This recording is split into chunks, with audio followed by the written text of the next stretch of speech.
Okay, boys and girls, I'm back in the car. I'm actually in my van today. You can see our basketball hoop behind me. This was truly the only quiet spot. We're going to read chapter 11 today.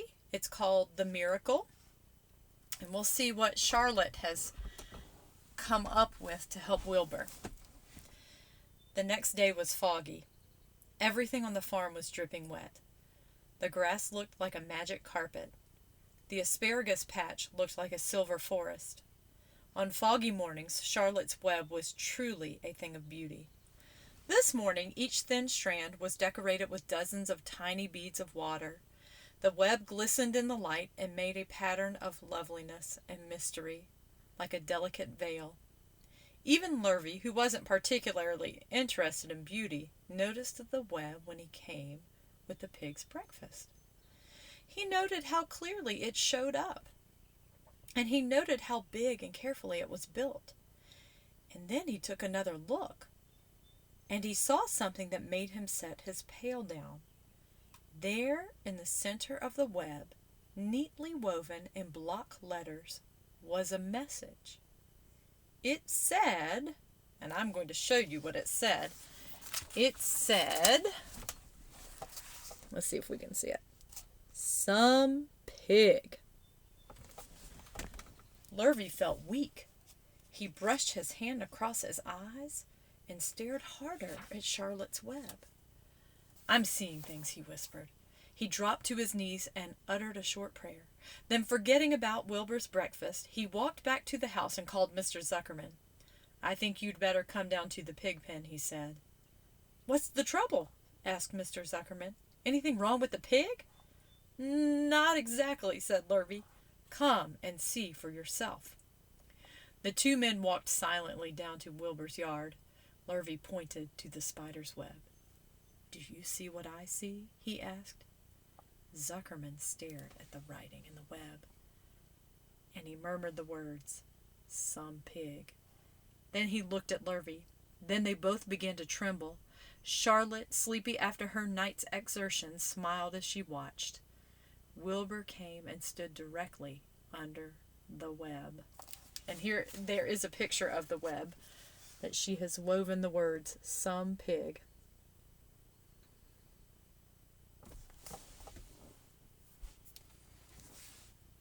Some pig, whispered Zuckerman. They stared and stared for a long time at Wilbur, and then they stared at Charlotte. You don't suppose that spider, began Mr. Zuckerman. But he shook his head and didn't finish the sentence. Instead, he walked solemnly back up to the house and spoke to his wife. Edith, something has happened, he said in a weak voice. He went into the living room and sat down, and Mrs. Zuckerman followed. I've got something to tell you, Edith, he said. You better sit down. Mrs. Zuckerman sank into a chair. She looked pale and frightened. Edith, he said, trying to keep his voice steady, I think you had best be told that we have a very unusual pig. A look of bewilderment came over Mrs. Zuckerman's face. Homer Zuckerman, what in the world are you talking about? She said. This is a serious thing, Edith, he replied. Our pig is completely out of the ordinary. What's unusual about the pig? Asked Mrs. Zuckerman, who was beginning to recover from her scare. Well, I don't really know yet, said Mr. Zuckerman, but we have received a sign, Edith, a mysterious sign. A miracle has happened on this farm. There is a large spider's web in the doorway of the barn cellar right over the pig pen, and when Lurvy went to feed the pig this morning, he noticed the web because it was foggy. And you know how a spider's web looks in a very distinct fog. And right spang in the middle of the web, there were the words, some pig. The words were woven right into the web. They were actually part of the web, Edith. I know because I have been down there and seen them. It says, some pig. Just as clear as it can be. There can be no mistake about it. A miracle has happened and a sign has occurred here on earth right on our farm, and we have no ordinary pig. Well, said Mrs. Zuckerman, it seems to me you're a little off. It seems to me we have no ordinary spider. "Oh, no," said Zuckerman. "It's the pig that's unusual. It says so right there in the middle of the web." "Maybe so," said Mrs. Zuckerman. "Just the same, I intend to have a look at that spider."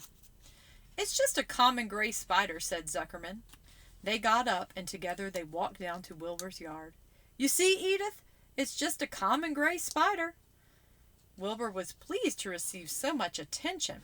Lurvy was still standing there, and Mr. and Mrs. Zuckerman, all three, stood for about an hour reading the words on the web over and over, and watching Wilbur.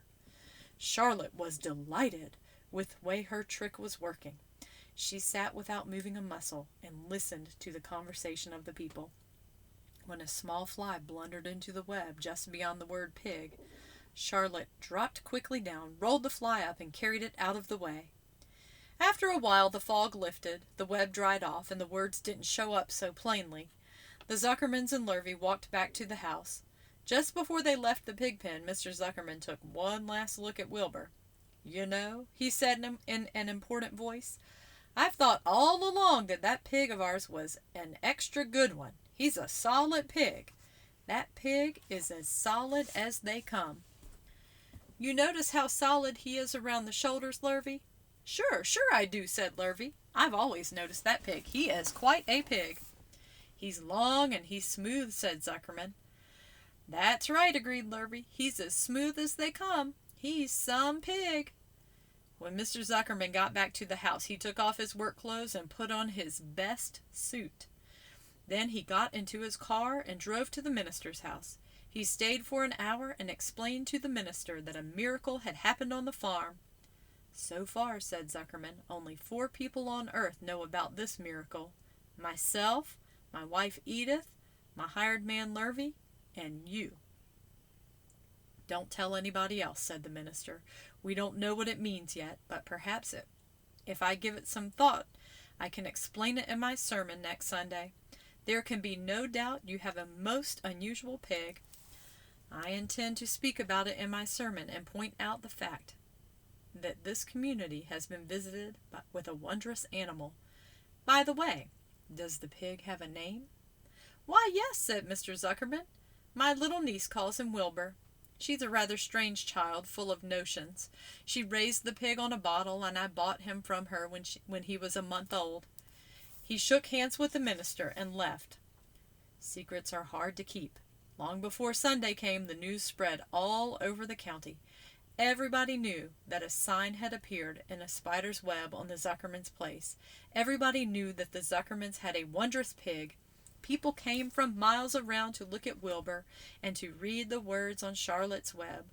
The Zuckermans' driveway was full of cars and trucks from morning till night, Fords and Chevys and Buick Roadmasters and GMC pickups.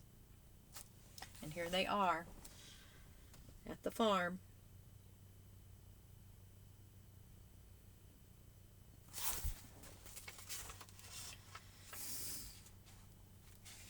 The news of the wonderful pig spread clear up into the hills, and the farmers came rattling down in buggies and buckboards to stand hour after hour at Wilbur's pen, admiring the miraculous animal. All said they had never seen such a pig before in their lives. When Fern told her mother that Avery had tried to hit the Zuckerman spider with a stick, Mrs. Arable was so shocked that she sent Avery to bed without any supper as punishment. In the days that followed, Mr. Zuckerman was so busy entertaining visitors that he neglected his farm work.